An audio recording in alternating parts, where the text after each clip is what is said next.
Welcome to our health promotion proposal, Waterway Wanderers, presented by Ben Millward, Alice Speak, and me, Josh McMahon. We respectfully acknowledge the traditional owners of the land that Banyule City Council currently occupies, the Wurundjeri people of the Kulin Nation. We pay our respects to elders past, present and emerging, and we hope the path to reconciliation is shared and embraced. Before establishing the program, we undertook a thorough community assessment to understand the Banyule community and the determinants relating to the health of the young Aboriginal and Torres Strait Islander population within.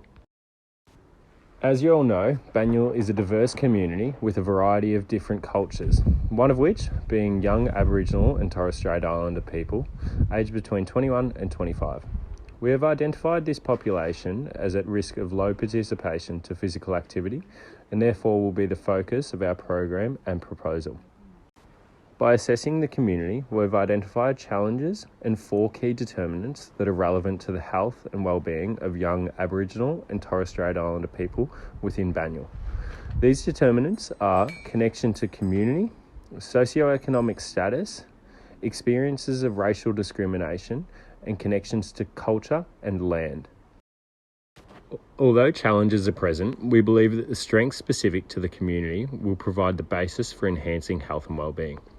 Some strengths include the increasing rates of secondary school completion, a 35,000-year history to the lands of Banyule, and the established Indigenous-run program called Barban and Beak, which holds gathering ceremonies and promotes a community connection. In response to the strengths, challenges and needs previously discussed, I would like to present you Waterway Wanderers.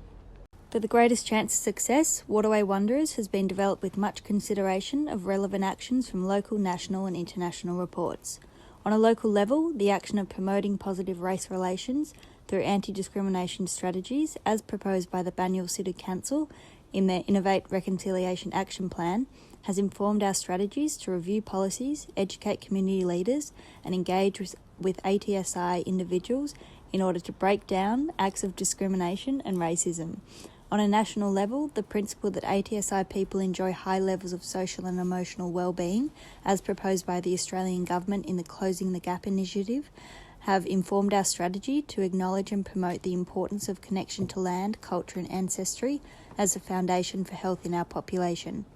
On an international level, the actions of strengthening community action and creating supportive environments, as proposed by the World Health Organization in the Ottawa Charter, have informed our strategies to empower individuals and develop a program which utilises a physical and social environment which supports health.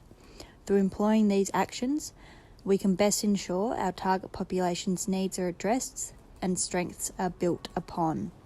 To envision, plan and commit to increasing the physical activity of our target population, we have developed 3 objectives as listed before you.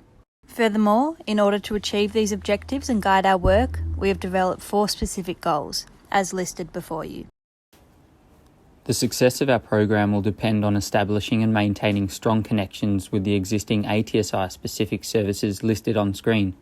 These groups and services will help us promote and run the program within the already strong ATSI Banyule community.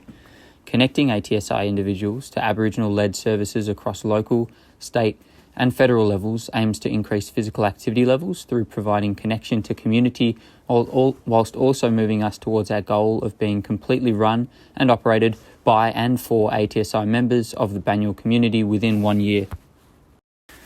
The Waterway Wanderers program will be free to all members. It will run for approximately 90 minutes on a Saturday morning from Barban and Beak Gathering Place, located in the West Precinct of Banyule region. From there, participants will be led by an Indigenous elder and community centre worker along the Darebin Creek Trail through traditional Indigenous sites. The strategies outlined aim to promote connection to land and culture, which has been associated with an increase in ATSI physical activity levels. Education sessions prior to the walk, delivered by Aboriginal health workers in the form of yarning circles, will be a way to break down perceived barriers to physical activity, whilst promoting open communication. Through storytelling from elders and Barban and Beak community leaders before and during the walk, we aim to further connect ATSI individuals to their culture and land. Empowering members of the Waterway Wanderers program will involve creating partnerships with local football, netball and athletics clubs, as well as advocate for our members to secure Aboriginal sport participation grants through the federal government.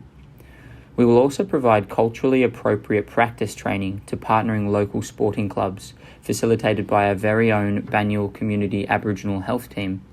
We aim to create culturally safe environments for ATSI members within the Banyule community, as well as reduce barriers to physical activity participation, such as costs associated with fees and equipment and transport limitations.